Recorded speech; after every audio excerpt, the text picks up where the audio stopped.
Starting in April, we're actually going to be streaming Starfinder every Wednesday of the month. We're going to be doing a 5-parter, and we're going to actually be running Dawn of Flame, which we're talking about today. Can we? That's not like a good intro though. Like it has to be funny. Like there has to be something good about it. I think it will work. Like they have to laugh or cry or.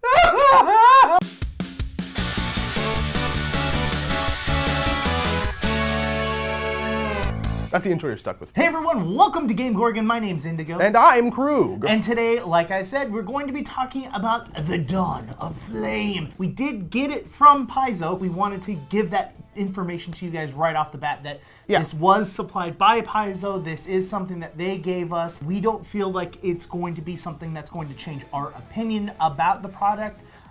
But we thought it was important to let you know. Yeah. Dawn of Flame is a new adventure path for Starfinder. It is adventure path number 13. The first book in the one that we're going to be running is called Firestarters. It's the first of 6 that's going to be released in the series. It's available to purchase now if you want to. You can get a physical copy for $22.99. You can also get a PDF for $15.99. This is also a part of their subscription system that they have that will allow you to get additional content every single month if you are paying their subscription, and that is only digital though. Yeah, for those of you that are planning on running this with a group, this is a spoiler-free discussion. We're not gonna talk about the plot, we're not gonna even name characters. We're talking about using this book as a tool and how effective it is as a tool.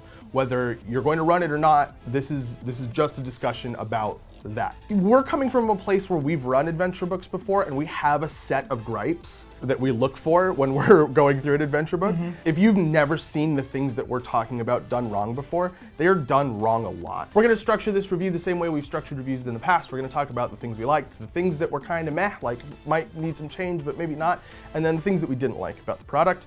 We're gonna start with the good. There are inline stat blocks. While you're going through the adventure, when an enemy comes in place, or a character in which you need to know what their stats are, it actually shows you their stats right then and there versus having to go to another book or go to the back of the book. That's for most of the stats. There are a couple of bigger characters or characters that get referred to multiple times, and those are in the back. There are also a few in other books. Like external references. Yeah, Alien Archives. Alien Archives 1 and 2 specifically. I don't think referencing external materials is as bad as far as like breaking up the flow of whatever you're doing.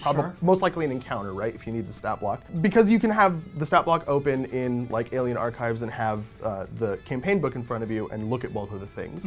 It just, you have to find it once. I don't think it was feasible for them to include, like you mentioned, things that are mentioned frequently, to include them multiple times in the book, because that would be strange, I think. And so having those in the back's fine, and they're like full page things, so you can just like print them out basically. Yeah, and that's what I would do, and that's kind of one of the reasons why I like PDFs so much, is because I can literally just be like, print this one page because I know I'm going to continuously reference this character. But having the inline section's really nice because you're just like, cool, this is the encounter you're having, and boom, ready to go. Like, I also like the way that this book presented information to the GM. Sometimes when I'm running an adventure book, I find that the book's asking me to read through a paragraph and it doesn't let me know what I have to keep to myself and what I have to tell to the players like automatically. There are some obvious things like, you're in a room that's brightly lit, the walls are made of stone. Great, cool. But then sometimes in more like weird situations, you'll start reading a paragraph and it'll say, you're in a room that's brightly lit and the walls are made of stone, and then 2 paragraphs later it'll say, the players see the walls as though they're made out of wood because there's an illusion. And you're like, bro, you can't go back on yourself 2 paragraphs later like that. It's a stone room that has, that has a painted on the floor. About 6 inches below the center of it, there's a hidden fuck. Exactly. It's that exact thing. And I have ran games and done that, and it's so bad because you're just like. I think that this does a really good job of telling you what to read to the players. There's blocks of text that are in red that are like, hey, if you want a description to read to the players, read this red block. And this will describe the room to the players in a safe way. There's a room with like valuables in it. And the description doesn't list the valuables in red, but then you go to the black text that you read as the GM, and it notes where the valuables are and the DCs for finding them. You can basically run it like live. It was a huge problem for me before. This implementation is really good. Another really important thing that a lot of books like this tend to mess up are maps, how the maps relate to the text. Sure. This does it really well. And I'm gonna explain to you how it does it, and then your question in your head, dear viewer, is going to be, how the else would anybody else do this? And to that I reply, I know, right? When you have a map, right, your players are in an environment and there's multiple rooms, you get a map. The map has little A1, A2, A3, A4, B1, B2, B3, B4, based on the room of the map or the area of the map. And then in the book, each little paragraph has A1. Yep. A2, A3, A4, B1, B2. And so as you're looking at the map and the players say, I want to go through the door to the north. And then you look slightly north and you see that says A5. Flip to A5, you're immediately presented with the thing to read to them, and then you have the text of the room. What makes this room interesting, if anything? And you can proceed to play the game. And that's it. You don't have to do any other fancy stuff. This is the way that it should be implemented always. The best is when it's the other way around, where it's like, cool, the players adventure into area A1, and then you go to the map and you're like, there's no A1 on the map. What's A1? A1 would reference another thing that would tell you what map area it is. We are complaining a lot about something that this book does not do. This is turning into a review of other books and not this book. Now we are moving on to the meh things. These are things that we might want to see changed, but there also might be a reason for them being the way they are. The first thing is that these PDFs aren't virtual tabletop friendly. Sure. So for example, the maps don't have a clean version of the map included in the PDF. It's just like the map and then like the sidebar stuff and like the page numbers and stuff like that. All the like decorations and artwork along the edges. What I would want to see is some, maybe near the end of the PDF or something, just plain copies of all the maps, a version with GM references and a version without GM references. They might do this on purpose. I don't know if they like specifically contract that stuff out with like Roll20 or anything like that. Well, they do work with Roll20 and virtual tabletops as a whole, and they have a separate product that they sell that is all of the work where they put all of the maps into the game, properly segment them. All of the enemies have their own stat blocks, have their own everything that you can, and have their own icons as well that you can buy. All of the work is done for you, because theoretically you could take the information that's on the PDF and Photoshop it and get rid of things and add things. So I think it's because they're selling this as a digital book and not necessarily a digital product. Yeah, sure. And I get that. It might even just be part of their contract with whoever it is that they contract with. Sure. I'm not gonna get super angry about it. No. It's something that I feel like if they have the ability to offer that, it would be an easy thing for them to include, and I think it would add a lot of value for people who don't necessarily want to spend the money on the virtual tabletop supplement as well as the actual PDF. The actual PDF. I think that's kind of why this is in a meh area, because it's like,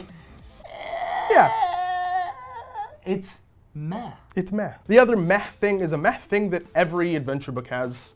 It's referenced materials. You're always going to have referenced materials. They've created all of these other supplementary books of different monsters and different gear and different information about the worlds. It would be dumb for them to then turn around and pull the parts that you need out of all of those books and put them in this book, because they've already made that book.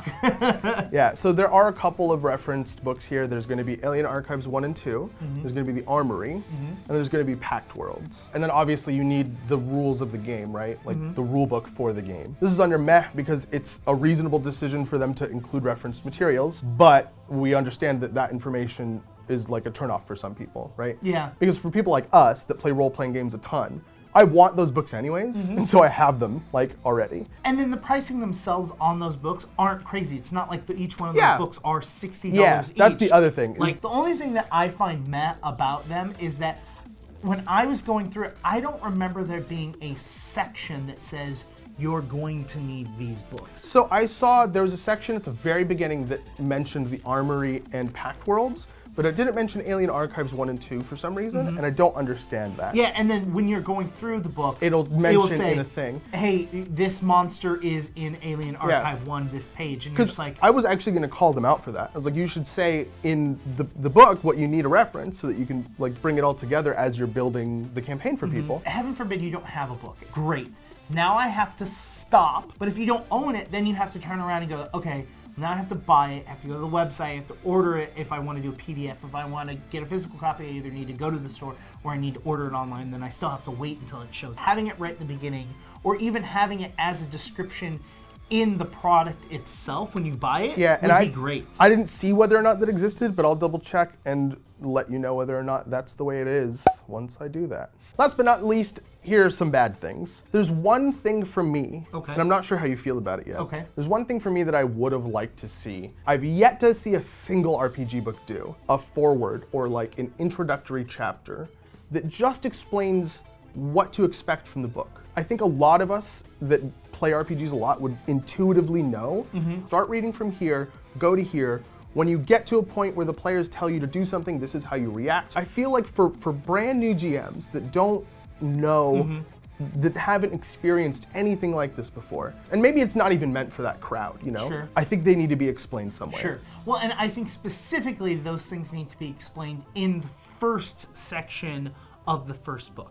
I think, yes, totally reasonable. So this is level 1 through level 3. Yes. Then it goes into a second book. I don't think that they need that information unless they somehow changed how they did book 1 in book 2 and be like, hey, these are the things that we've changed or we've implemented these things differently. Here's how we did that. Now, I'm going through the book just to do this review, but I was also trying to not go so far into the book because I will be playing in the Starfinder adventure when we ran through it, which, again, Wednesdays, 6:30 p.m. PST, starting April. GM over here. I'm GMing it. I'm a mechanic. Like, let's do this thing. What I did read, I did enjoy, and I liked the descriptors. I liked the way that they got players into different interactions, especially in the beginning of like how they get involved with this scenario as a whole instead of like, cool, this is how you start. Right out the back is 2 completely different types of play styles. Yep. And I really enjoyed that. But that's as far as I feel comfortable describing what I liked and did not like about it. Yeah. So I've read chapter 1 and 2 through very thoroughly. Like, I've prepped them in my head. I feel like I understand them well enough to talk about them like conversationally. Chapter 3 I've read kind of cursory, like I understand what happens, but if you ask me like, oh, how does this work? I'd be like, that's where I am right now. I think it stays strong. The variety of encounters stays similar to what you described. That having been said, if you want to understand what the book is about and you want our live impressions about running it, you can go watch the live stream. We're gonna plug this a third time because, you know, that it's Wednesday, 6:30 p.m. PST, starting April. Twitch.tv/QueueTimes. That's twitch.tv/QueueTimes. That's twitch.tv/QueueTimes. On Wednesdays, 6:30 p.m. PST. Starting in April. Twitch.tv/QueueTimes. Go down to the comments, let us know what you thought of this review. Did you find it useful? Do you agree with the things that we said? Let us know if you're gonna pick up there you go. This book. And if you do run the book, we want to know what your thoughts are. Yeah, please. And how your group took on some of the different adventures. Be aware that if people are going to be doing that, that means it's going to be kind of spoilery down in the comments. True. So maybe be careful. If you want to be nice and you're going to spoil some of the content of the book, write the word spoilers and then do like return dot or something. I'm not even joking. I think that would be really nice of you if you thought of that before you commented. When you're done with that, hit the like button if you liked the video. Hit the subscribe button to help us grow as a channel and become really awesome. And then hit the bell icon if you want to get notified whenever we post new content. And then you can go talk to us on Twitter. I'm Croog at CroogQT. I'm Indigo, and you can reach me on Twitter at IndigoQT. Or you can reach both of us at any of the following social medias. Ooh. Especially that one or that one. Oh, that one's really good too. Oh my god. Even that one's really good too. That was like, do we have to blur that or something? I don't know. We'll find out when we get demonetized. Until then, we'll see you later.